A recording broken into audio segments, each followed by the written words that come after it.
Bonjour à tous, alors dans cette petite vidéo, je vais vous présenter un peu comment se passe le début de mon duety. Donc tout d'abord, j'ai choisi l'Irlande comme destination pour mon duety, car je voulais aller dans un pays où l'on parle anglais, et ensuite ça faisait vraiment partie des pays que je souhaitais découvrir.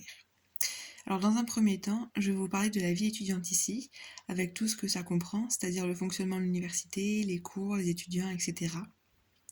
Et ensuite, on verra la vie en Irlande. Donc au niveau des cours, je suis ici en première année. Pour l'instant, pour le premier semestre, c'était presque que des révisions, sauf en bio. L'avantage, c'est que les week-ends n'étaient donc pas trop chargés en devoirs. Ensuite, alors au niveau de l'organisation du travail, comme devoir demander, il y a les comptes rendus de TP à faire. Donc il y a un TP dans chaque matière qui dure 2 heures par semaine et on doit rendre le compte rendu lors du TP suivant, c'est-à-dire qu'on a une semaine pour faire le compte rendu. Ici, vous pouvez voir mon emploi du temps qui du coup reste le même et ne change pas durant tout le semestre.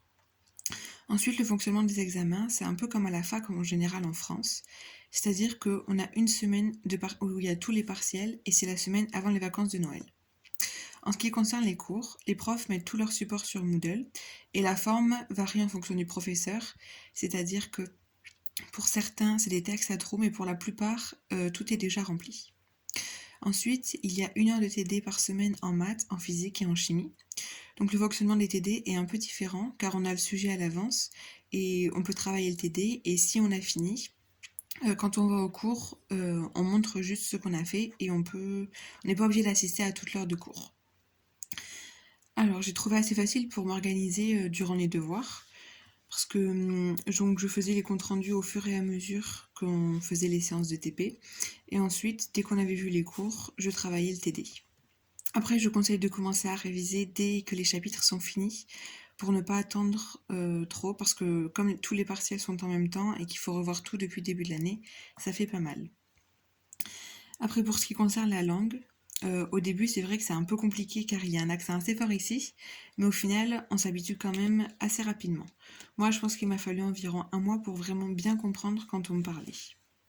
Les enseignants sont très compréhensifs et les échanges sont plutôt faciles et avec les étudiants de la classe. Enfin, concernant l'université en elle-même, donc il y a une assez grande BU avec de nombreux livres et des ordinateurs à disposition. Il y a un Starbucks sur le campus. Et en revanche, par contre, pour le midi, il n'y a pas de resto universitaire comme en France. Alors maintenant, pour ce qu'il en est de la vie à Limerick.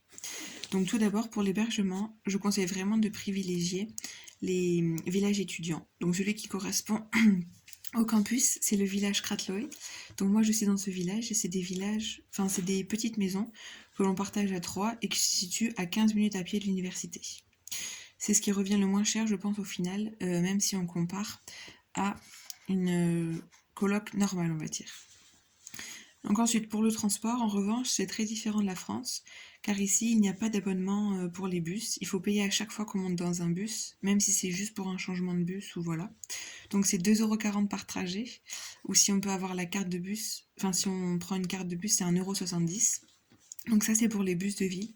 Du coup, bon, en fonction d'où on va, c'est mieux de marcher. Après, pour ce qui est des trajets pour aller visiter, sortir de la ville, etc., les prix varient en général en fonction de la durée du trajet. Mais l'avantage, c'est qu'il y a des bus un peu partout et tous les jours. Maintenant, au niveau de la nourriture, alors je pense que les prix sont plutôt les mêmes qu'en France. Pour les magasins, ici on peut retrouver Aldi et Lidl.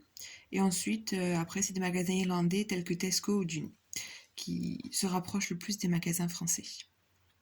Pour les produits, je conseille de ne pas forcément vouloir absolument manger comme en France, donc c'est-à-dire les produits laitiers, le fromage, le pain, etc. Parce que c'est des produits qu'on trouve moins, ou voire pas du tout, et qui coûtent plus cher. Mais sinon, pour le reste, il n'y a pas vraiment de différence. En ce qui concerne le climat, donc comme on le sait, l'Irlande est réputée pour ses paysages très verts dus à la pluie. Pour l'instant, je trouve pas qu'il y ait eu beaucoup plus de pluie comparé à Périgueux. La différence est plutôt qu'il fait gris très souvent, donc presque tous les jours, et que les journées ensoleillées avec un grand ciel bleu sont plutôt rares. En revanche, pour les températures, il fait plus froid ici. Enfin, pour ce qui est des loisirs et des week-ends, donc tout d'abord au sein de l'université, il y a du sport. Donc chaque soir, il y a différents sports auxquels on peut s'inscrire. Il y a divers sports proposés, tels que le foot, le rugby, la boxe, le tir à l'arc, le cricket et encore plein d'autres. Ensuite, il y a des activités qui sont organisées par le sport, mais qui ne sont pas forcément du sport. Par exemple, il y a eu déjà une activité karting, une activité aviron, voilà. Enfin, il y a un groupe d'étudiants internationaux. Donc eux, ils organisent des activités qui réunissent tous les étudiants internationaux, pardon.